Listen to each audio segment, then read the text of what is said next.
Muito bem-vindo mais uma vez à nossa sala de ensinamento.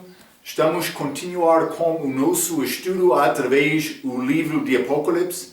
Entramos neste capítulo 19 que mostra-nos com mais detalhe esta segunda vinda. Realmente, com este visão de João, estamos lá no céu, terceiro céu, vendo o que está a acontecer lá antes da segunda vinda de Cristo.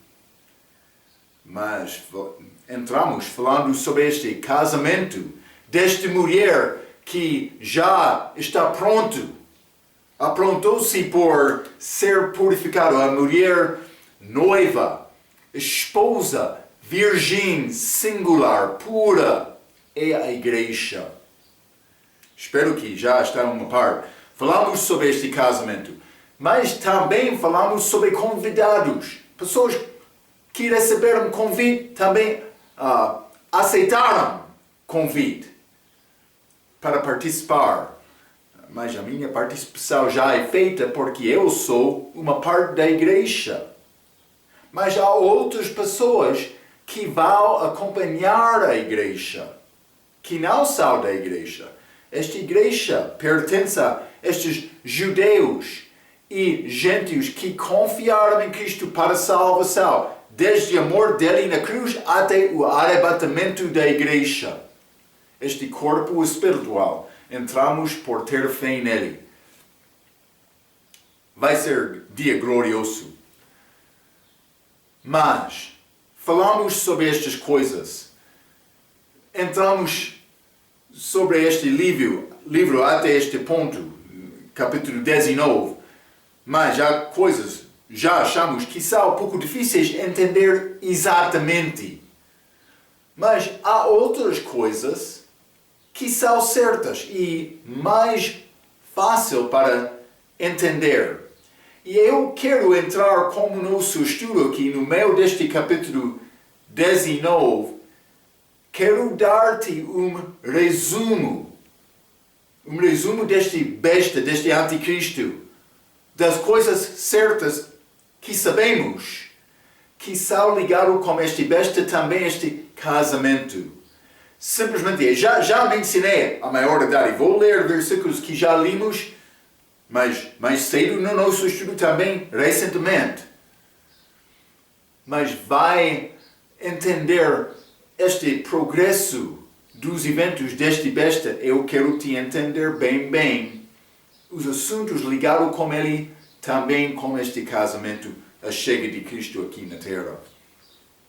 Então, para começar, eu quero abrir as nossas Bíblias, não a Apocalipse, capítulo 19, mas vamos ler no livro de João, capítulo 6. Livro de João, capítulo 6. É grande capítulo. Jesus apresenta-se como este pão da vida, pão viva, dado do céu. Mas ele disse, é só comer a minha carne e beber o meu sangue. Também muitos discípulos, por ouvir esta palavra, eles pararam a andar com Jesus e voltaram para trás. Vou ler este capítulo 6, livro de João, versículos 67 até 71. A Bíblia diz: Então disse Jesus aos 12, quereis vós também retirar-vos? Respondeu-lhes, pois, Simão Pedro, Senhor, para quem iremos nós? Tu tens as palavras da vida eterna.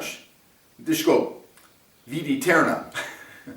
E nós temos crido e conhecido que tu és o Cristo, o Filho de Deus vivente. 70. Respondeu-lhe Jesus, não vos escolhi a vós os 12? E um de vós é um diabo? E isto dizia dele de Judas Iscariotes, filho de Simão, porque este o havia de entregar, sendo um dos 12. Está a ver? Judas Iscariotes chamado um diabo nesta passagem. Então, mas não somente isto, vamos considerar também, ele foi chamado um diabo nesta passagem, mas João capítulo 13, o diabo vai entrar, Judas Iscariotes. Isto aconteceu com aquela Santa Ceia, quando Jesus introduziu isto. Depois de jantar, eles estavam lá na mesa, ele quebrou aquela palma, ele deu aquele sumo, mas antes disso ele disse, um de vós vai trair-me. Eles ficaram surpreendidos. Mas o que aconteceu quando Jesus passou este bocado a Judas Iscariotes? Vamos ler João capítulo 13. Quero ler João 13, versículo 26 e 27. João capítulo 13, versículo 26 diz: Jesus respondeu, é aquele a quem eu der o bocado molhado. E molhando o bocado, o deu a Judas Iscariotes, filho de Simão. E após o bocado entrou nele Satanás. Disse, pois, Jesus, o que fazes, faze-o depressa. Os outros aqui na mesa não sabiam a razão Jesus disse isto, mas ele sabia este assunto deste traição. Foi dito lá. Então, mas depois disto, Jesus orou em Getsemane, naquela mesma noite, e chamou Judas Iscariotes, filho da perdição. Ele foi um diabo, o diabo entrou ele, mas João capítulo 17, esta grande oração de Jesus, que realmente é a oração do Senhor. João capítulo 17, vou ler versículo 12, Jesus falando com Deus Pai. Estando eu com eles no mundo, guardava-os em teu nome. Tenho guardado aqueles que tu me deste, e nenhum deles se perdeu, senão o fio da perdição, para que a Escritura se cumprisse. Ele disse, eu guardei a todos, mas não este fio da perdição, mas foi escrito assim, o meu Pai. Mas é Judas Iscariotes, filho da perdição. Está comigo, hein? Mas a traição foi realizada com sinal. Vamos ler Mateus capítulo 26. Mateus capítulo 26, e vou ler versículo 47 a 50. A Bíblia diz, e estando ele ainda a falar, eis que chegou Judas, um dos 12, e com ele grande multidão com espadas e varapaus, enviada pelos príncipes dos sacerdotes e pelos anciãos do povo. 48. E o que o traia tinha-lhes dado um sinal da besta, dizendo, o que eu beijar é esse, prendei-o. E logo aproximando-se de Jesus, disse, eu te saúdo, Rabi, e beijou-o. Beijo falso. Está a ver, hein? Beijou-o. 50. Jesus, porém, lhe disse, amigo, aqui vieste. Então, aproximando-se eles, lançaram a mão de Jesus e o prenderam. Eles não conheceram nada sobre Jesus, mas quando Judas entrou, ele deu este beijo. Eles sabiam então. Mas é pouco interessante, ele disse amigo. Outra coisa eu quero dizer, nesta mesma passagem, Jesus chamou Judas Iscariotes amigo com a primeira letra maiúsculo. Este grande A, amigo. É como título. É interessante. Então, Judas Iscariotes, depois disto, não vou ler todos os detalhes, ele suicidou-se e foi ao seu próprio lugar como a morte dele. Vamos ler Atos capítulo 1. É necessário saber estas escrituras.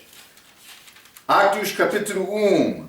Quero ler versículo 24 e 25. A Bíblia diz, E orando disseram, tu, Senhor, ele está a escolher outro apóstolo para repor Judas Iscariotes. E orando disseram, tu, Senhor, conhecedor dos corações de todos, mostra qual destes dois tens escolhido, para que tome parte neste ministério e apostolado de que Judas se desviou para ir para o seu próprio lugar. Está a ver? Foi determinado nas Escrituras, ele foi ao seu próprio lugar. Mas o que é este próprio lugar? Mas ele é chamado filho da perdição. Ele foi ao seu próprio lugar, mas ele vai sair do abismo. Abismo, perdição, são ligados como inferno. Não sei exatamente estes são exatamente o mesmo ou não. Mas ele foi lá. Também ele vai ser solto daquele lugar. Falamos sobre isto, eu quero confirmar, mas filho da perdição.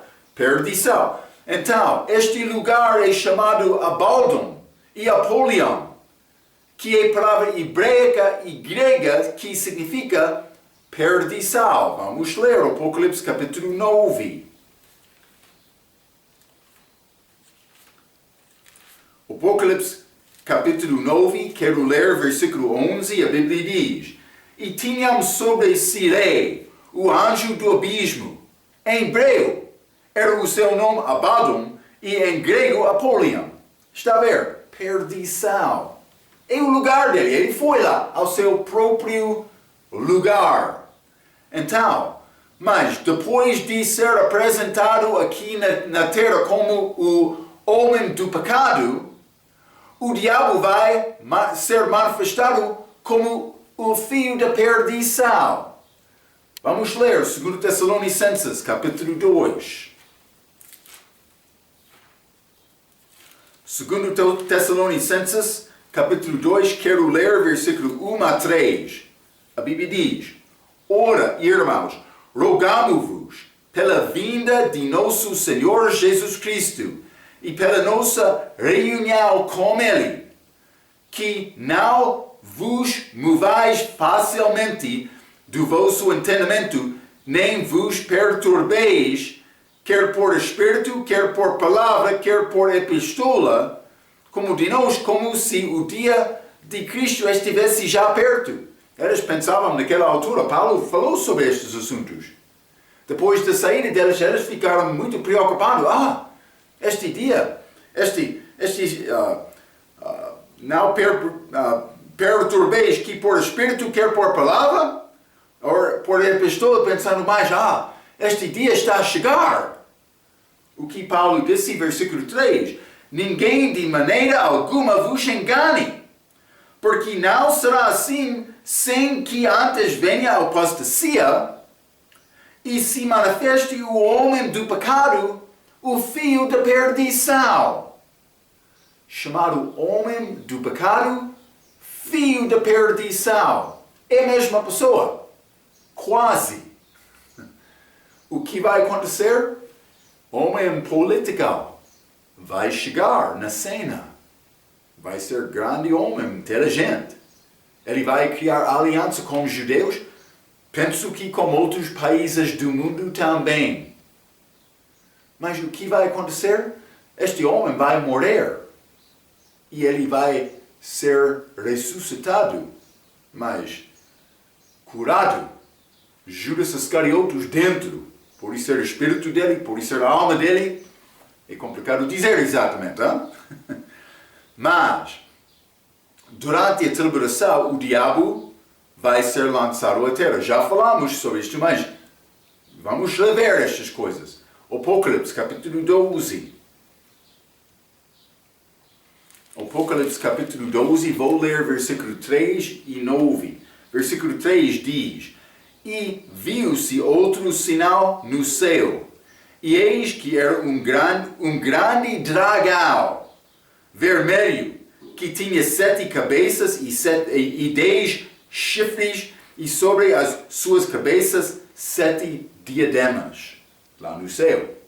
Mas vamos ler também versículo 9. e foi precipitado o grande dragão, a antiga serpente chamado o diabo e Satanás, que engana todo o mundo. Ele foi precipitado na terra. E os seus anjos foram lançados com ele. Ele é lançado aqui para a terra, durante este tempo de tribulação. Então, mas o que aconteceu? Já falamos, a besta vai ascender do mar durante a tribulação. Vamos ler Apocalipse 13.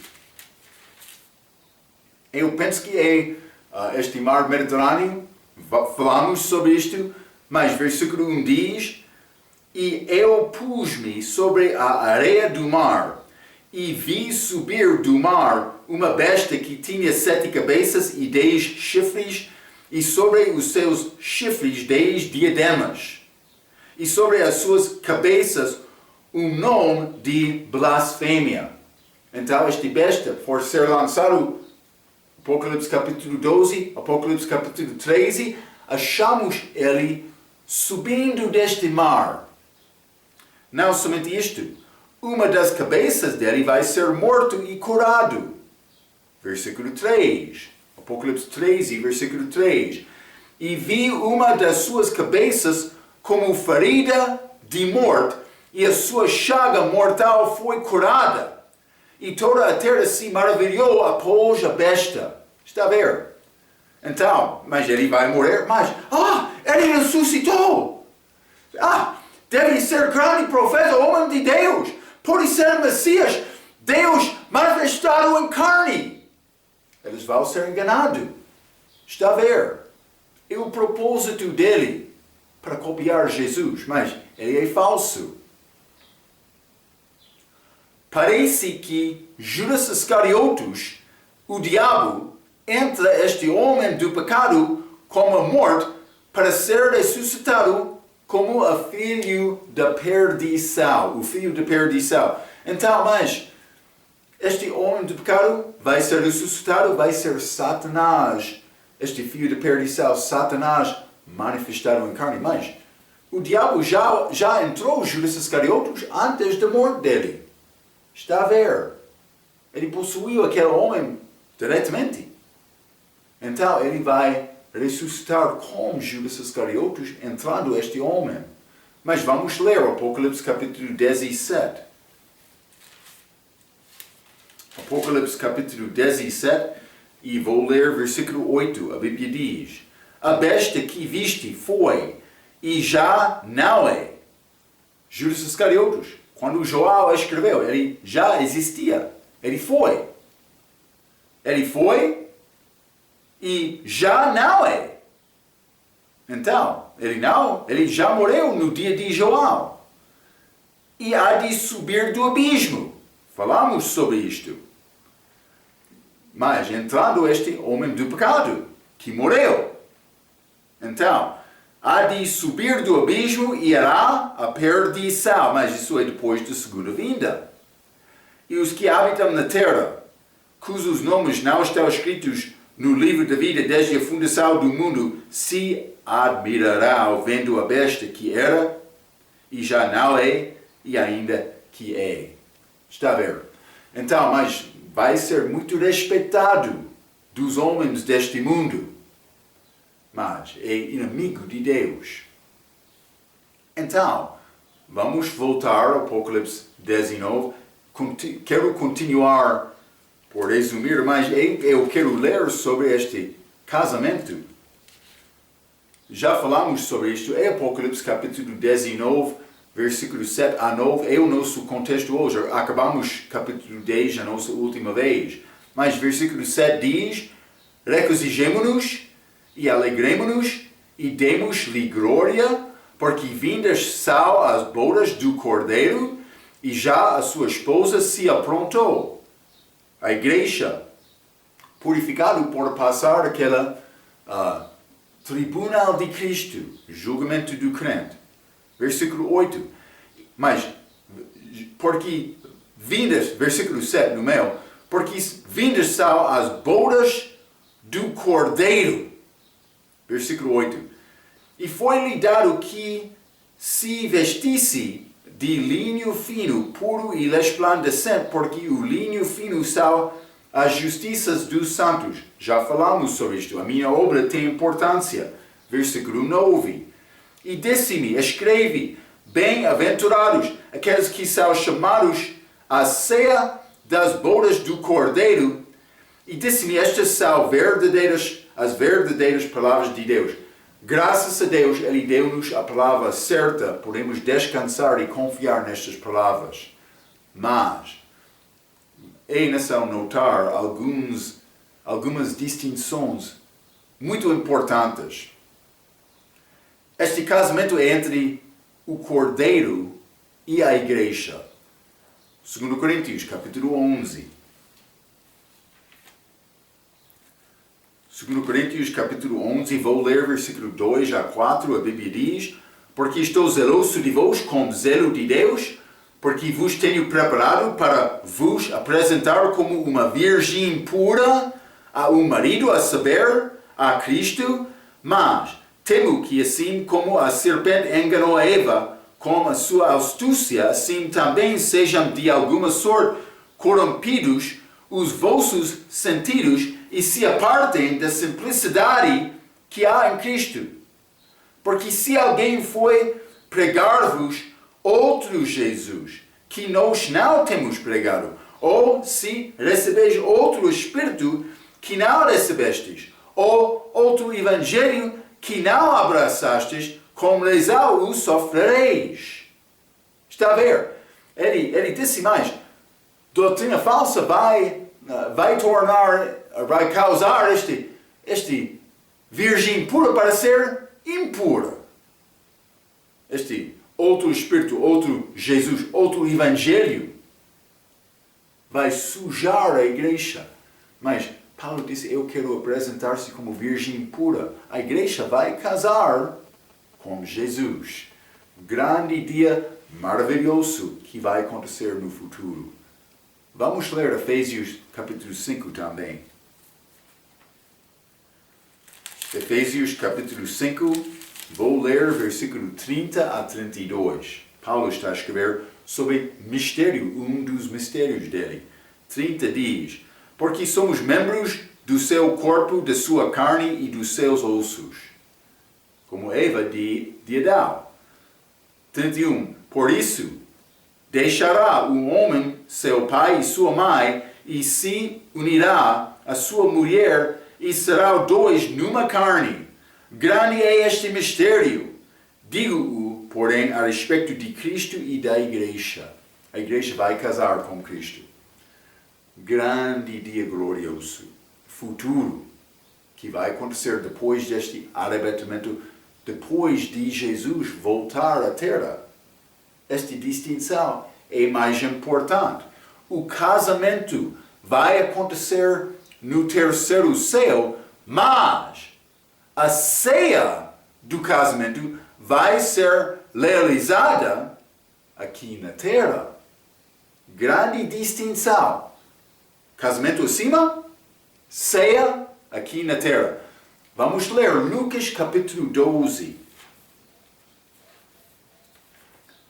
Lucas capítulo 12, quero ler versículo 35 a 40. Jesus falando, ele disse, estejam cingidos os vossos lombos e acesas as vossas candeias. E sede-vos semelhantes aos homens que esperam o seu Senhor quando houver de voltar das bodas. Voltar das bodas, esta cerimônia de casamento, mas não a ceia. Esta distinção é muito importante. Mas, vou ler versículo 36 novamente. E sede-vos semelhantes aos homens que esperam o seu Senhor quando houver de voltar das bodas, para que quando vier e bater, logo possam abrir-lhe. Bem-aventurados aqueles servos os quais, quando o Senhor vier, achar vigiando. Passagem para a tribulação. A igreja já era arrebatada. Em verdade vos digo que se cingirá e os fará assentar à mesa e, chegando-se, os servirá. Ele vai servir. Nós também, como aquele dia. 38. E se vier na segunda vigília, e se vier na terceira vigília, e os achar assim, bem-aventurados são os tais servos.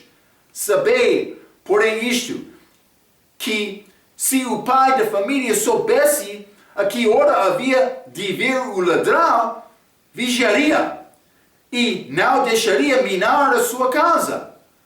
Portanto, estai vós também apercebidos, porque virá o Filho do Homem a hora que não imaginais.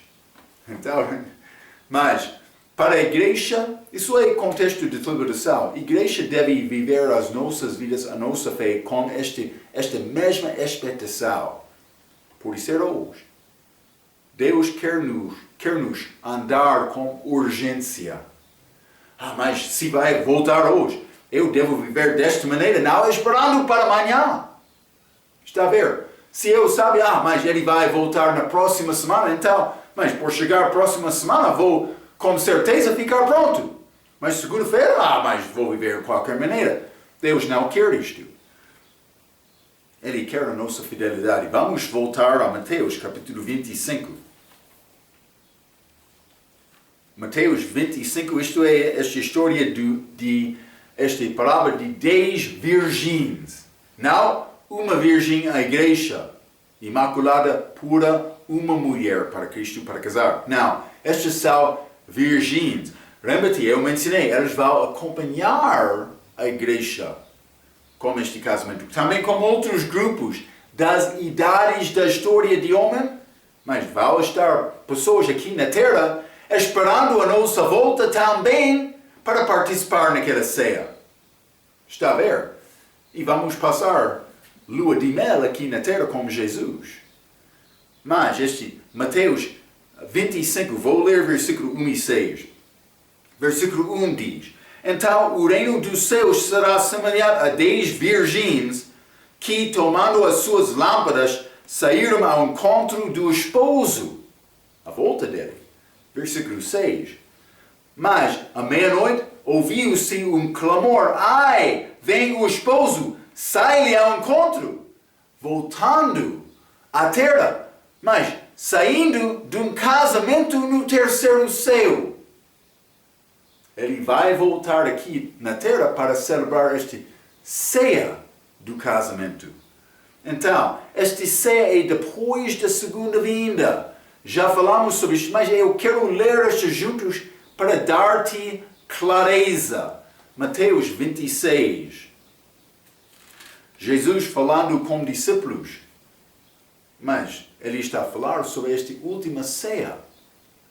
Mas ele deu Santa Ceia, introduziu Santa Ceia aquela noite também, depois de jantar. Jantar Páscoa. Mas vamos ler Mateus 26, versículo 26 a 29, a Bíblia diz: E quando comiam, Jesus tomou o pão e, abençoando-o, o partiu e o deu aos discípulos. E disse: Tomai, comei, isto é o meu corpo. E tomando o cálice, e dando graças, deu-lhe, dizendo: Bebei dele todos, porque isto é o meu sangue, o sangue do Novo Testamento, que é derramado por muitos para remissão dos pecados. Ele quebrou aquele pão, mas também distribuiu aquele sumo, fruto de vide. Versículo 29. E digo-vos que desde agora não beberei deste fruto da vide até aquele dia em que beba novo convosco no reino de meu Pai. Está a ver? Ele vai beber novamente. Mas é pouco interessante. Ele comeu pão, peixe e mel com os discípulos. Mas depois de ser ressuscitado, para provar, foi ele também. Ele teve capacidade de comer. Ele provou isto. Mas, evidentemente, ele está a falar especificamente sobre este tipo de comida. Por isso ser esta festa também Mas vou dizer isto, como aqueles dois no caminho para Emmaus. Ele parou para jantar com eles. Mas a Bíblia não diz naquela passagem que ele comeu. Não diz isto exatamente. A Bíblia diz que ele quebrou aquele pau e ele desapareceu. Penso que aquele pau estava a ficar no prato. Penso que foi assim. Mas ele disse, vai comer novamente. Vamos ler Lucas também, Lucas capítulo 22. Já lemos uma parte disto, mas quero ler versículo 14 a 20. Isso é, novamente, ele está a introduzir esta ceia. Mas, e chegar a hora, pôs-se à mesa, e com ele os 12 apóstolos, e disse-lhes, desejei muito comer convosco esta Páscoa, antes que padeça. Porque vos digo que não a comerei mais, até que ela se cumpra no reino de Deus. Mas, este é falar reino de Deus, reino espiritual. Mas lembra-te, ambos reinos estão presentes com Cristo. Também ele está a falar sobre, aqui não comer ou beber este fruto da vida, mas ele está a falar aqui sobre comer esta Páscoa, festa específica. Então, mas vou dizer isto durante o milênio. Vamos celebrar Páscoa, também tabernáculos, durante aquele tempo, aquelas festas judaicas. Mas versículo 16, porque vos digo que não a comerei mais até que ela se cumpra no reino de Deus. E tomando o cálice, e havendo dado graças, disse, tomai-o e reparte-o entre vós, porque vos digo que já não beberei do fruto da vida até que venha o reino de Deus. Mas ele está a falar sobre a volta dele, chegando aqui na terra. Versículo 19. E tomando o pão e havendo dado graças, partiu-o e deu-o, dizendo, isto é o meu corpo, que por vós é dado, fazei isto em memória de mim. Semelhantemente tomou o cálice depois da ceia, dizendo, este cálice é o novo testamento do meu sangue que é derramado por vós. Então, mas ele está a introduzir esta santa ceia, mas ele vai comer aquela pão, beber, mas ele não falou especificamente sobre pão, mas ele falou especificamente do respeito de Páscoa, também beber aquele fruto de vida. Mas vamos continuar neste mesmo capítulo, versículo 28 a 30, quero mostrar-te o contexto disto. 28 diz, e vós sois os que tendes permanecido comigo nas minhas tentações, e eu vos destino o reino, como meu Pai me destinou, para que comais e bebais a minha mesa no meu reino, e vos assenteis sobre tronos, julgando as 12 tribos de Israel.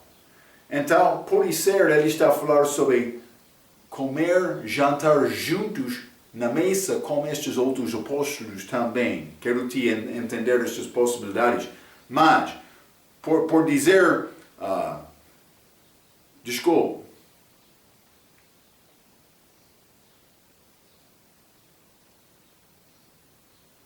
este 30, versículo 30, e vos assenteis sobre tronos, julgando as 12 tribos de Israel. Isso é o reino físico dele aqui na terra. Está a ver? Simplesmente é importante reconhecer este contexto, o que está a acontecer. Este casamento vai acontecer lá no céu, mas outros vão estar aqui, esperando a volta do Senhor, do esposo, de um casamento. E ele vai celebrar com eles aqui, por chegar aqui. Vai ser grande dia. Vou dizer isto, nós não vamos celebrar aquela ceia antes de entrar esta batalha aqui na terra contra o pecado. Hein? É necessário trabalhar antes de comer. Sim, é exatamente isto. Mas, vou continuar. O convite para este casamento foi feito a Israel na primeira vinda. Mas já lemos isto, mas não lemos esta primeira parte. Vamos ler, eu queria dar-te ensinamento mais detalhado, resumo das coisas que já estudamos, mas vamos ler Mateus 22. Mateus 22, quero ler versículo 1 a 7. Mas 1 a 7 está a falar sobre Jesus durante o ministério público dele na primeira vinda. Versículo 1 diz: Então Jesus, tomando a palavra, tornou a falar-lhes em palavras, dizendo: O reino dos céus é semelhante a um certo rei que celebrou as bodas do seu filho. Celebração deste ceia. 3. E enviou os seus servos a chamar os convidados para as bodas, e estes não quiseram vir. Depois enviou outros servos, dizei aos convidados: Eis que tenho o meu jantar preparado, os meus bois e cevados já mortos, e tudo já pronto. Vinde às bodas. Elas, porém, não fazendo caso, forem um para o seu campo, outro para o seu negócio, e os outros apoderando-se dos servos e ultrajaram e mataram. 7. E o rei, tendo notícia, encolerizou-se e, enviado os seus exércitos, destruiu aqueles homicidas e incendiou a sua cidade. Mas isso é destruição de Jerusalém. Falamos sobre este versículo aqui. Mas vamos voltar. Este versículo 1 a 7, Mateus 22, combina com Mateus capítulo 10. Vamos ler. Em primeira vinda. Mateus capítulo 10, vou ler versículos 6 e 7, mas lembra-te, esta passagem está a falar sobre Jesus quando ele escolheu os 12 apóstolos. Versículo 6 diz: Mas ide antes as ovelhas perdidas da casa de Israel, e indo pregai, dizendo: Eis chegado o reino dos céus. Mas elas foram enviadas para pregar o reino dos céus, reino físico, mas elas não foram enviadas a todos os países, somente a Israel. Já falamos sobre isto, mas isto combina com Mateus 22, versículo 1 a 7. Vamos ler Mateus 24. Mateus 24, e vou ler versículo 14. A Bíblia diz: E este evangelho do reino será pregado em todo o mundo, em testemunho a todas as nações, e então virá o fim. Mas isso é contexto de deliberação. Eles são enviados a todas as nações. Com a mesma mensagem, o evangelho do reino dos céus. Convidaram pessoas para participar na ceia das bodas do Cordeiro. Esta ceia que vai ser realizada aqui na terra. Mas o casamento, a cerimônia das bodas já aconteceu lá no céu. Mas vamos voltar. Mateus capítulo 22. Já lemos este versículo 1 a 7. Mas vamos ler versículo 8 a 14. Já lemos estes, mas fique comigo. Eu quero te entender deste plano. Versículo 8 diz: Então diz aos servos: As bodas, na verdade, estão preparadas, mas os convidados não eram dignos. Estes judeus de Mateus capítulo 10, casa de Israel, eles foram enviados. Eles rejeitaram o Senhor deles. Então ele está a dizer mais, eles não foram dignos. Então, o que ele vai fazer? Versículo 9. Ide, pois, às saídas dos caminhos e convidar para as bodas a todos os que encontrardes. Eles foram mandados para ir a todo mundo. Mas cuidado, porque alguns vão ler esta passagem pensando, sim, o Evangelho é enviado a todo mundo. O nosso Evangelho é enviado a todo mundo, mas este contexto não é o nosso Evangelho. Eles estão a anunciar as bodas. Eu estou a pregar o Evangelho da graça de Deus. É uma mensagem diferente. Mas Cristo pode salvar estes também, mas não é a igreja.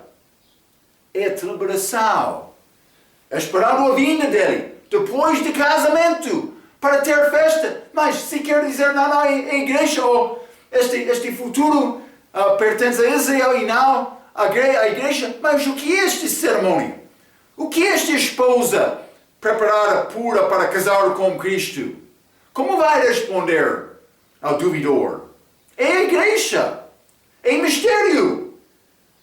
Eu devo ser bom dispenseiro dos mistérios de Deus. É necessário saber estas coisas. Espero que está a entender. Hein? Estes assuntos são mais importantes. Versículo 9, novamente. E depois as saídas dos caminhos, e convidai para as bodas a todos os que encontrardes. Mas isso é Mateus 24, 14. Pregando o Evangelho do Reino dos Céus para todo o mundo. Versículo 10. E os servos, saindo pelos caminhos, ajuntaram todos quantos encontraram, tanto maus como bons. E a festa nupcial foi cheia de convidados. Segunda vinda. Mas o que vai acontecer? E o rei, entrando para ver os convidados, mas ainda não aconteceu o julgamento das nações. Mas vou dizer isto. Há outro inimigo lá. Versículo 11. E o rei, entrando para ver os convidados, viu ali um homem que não estava trajado com veste de nupciais. Ou núpcias, vou dizer, não? Versículo 12. E disse-lhe, amigo, vou dizer isto, não qualquer amigo. Amigo com letra primeira, esta letra A, maiúsculo. O que está a acontecer aqui, Marco? Jesus está a voltar. Ele vai ver Judas Iscariotes naquela besta. Ele vai endurecer ele. Da mesma maneira em que ele fez isto no jardim de Getsemane muitos anos atrás. Pode ser que ele vai chegar naquele mesmo jardim, não sei. Seria coisa muito bonita chegar naquele jardim. Amigo, espero que vai ser assim, hein? Vai ser muito glorioso naquele dia. Ele vai tirar a espada dele. Quer batalhar comigo agora? Vai ser grande vitória. Ele vai achar este besta aqui na terra, não convidado. Pregador falso. Versículo 12, novamente. E disse-lhe, amigo, como entraste aqui não tendo veste nupcial? E ele emudeceu. O diabo não tem resposta contra o Filho de Deus. O vencedor que já tem a vitória, simplesmente estamos a esperar para completar o plano, mas a vitória já é ganhada. Ele vai voltar, ele vai encontrar-se com aquele homem. Então, versículo 13, disse então o rei aos servos, amarrai-o de pés e mãos, levai-o e lançai-os nas trevas exteriores. Ali haverá pranto e ranger de dentes. Isso é no fim do Apocalipse, ainda não chegamos lá. Mas este besta é, como este falso profeta, lançado no lago de fogo. Depois de 1000 anos também o diabo. Mas, versículo 14, porque muitos são chamados, mas poucos escolhidos. Quer ser escolhido hoje? Mas deve reconhecer a nossa convite não é para ser um participante. A nossa convite é muito mais bonita, é para ser uma parte da esposa. Já confiou em Cristo? Quer aceitar este grande convite disponível a todos? Espero que não. Quero ler o que eu escrevi. Hein? Note especialmente o uso do título amigo quando Jesus fala com este convite que não teve vestes núpcias. Ele está a falar com esta besta, o anticristo, o filho da perdição, aqui, que é Judas Iscariotes, ressuscitado de uma maneira. Cerca de 2000 anos atrás, Jesus, Deus manifestado, chegou àquele jardim de Getsemane. Ele já sabia o que aconteceria. Ele já orou. Isso é Getsemane depois de orar, pedindo a Deus, mas se é possível este cálice passar de mim, mas não segundo a minha vontade, mas a tua vontade. Ele já orou. Ele levantou-se como homem, certo. Ele viu o diabo, Judas Iscariotes, chegando. O que ele disse? Senhor diabo, dá-me o teu melhor. Estou pronto para receber qualquer coisa. Vou ficar fiel. Mas eles traíram Cristo. Judas Iscariotes. Ele traiu Cristo. Jesus foi àquela cruz, sofrendo no nosso lugar, comprando a nossa vida eterna. Grande obra dele. Espero que está a reconhecer isto. Então, eu sei, como este livro de Apocalipse, por entrar para falar exatamente sobre alguns destes detalhes, é pouco complicado. Mas Deus tem plano dele. Este diabo entrou, Judas Iscariotes. Ele traiu Cristo. Ele foi ao seu próprio lugar. Ele vai ser ressuscitado. Ele vai tentar entrar nesta ceia das bodas do Cordeiro que vai ser realizada aqui na terra. Vai ser grande festa. Espero que está pronto, hein? Esta festa não vai querer faltar durante aquele dia. O que causa o homem faltar? Orgulho! Ele não quer humilhar-se perante Deus, confessando, eu já pequei. A única possibilidade que eu tenho é confiar em Cristo. Muitos homens não vão fazer isto por causa de orgulho. Espero que já tomou a tua decisão certa, já recebeu Cristo para ser uma parte deste esposo. Ok, este besta, este anticristo, é necessário entender este plano de Deus. O diabo manifestado em carne vai acontecer depois da morte daquele homem do pecado. A cabeça do diabo vai ser ferida, mas curada também. O povo vai maravilhar, mas eu vou maravilhar no Cordeiro de Deus, o meu Salvador. Vamos continuar com este Apocalipse capítulo 9, como a nossa próxima vez. Até aquela vez, pela sua atenção, quero dizer muito obrigado.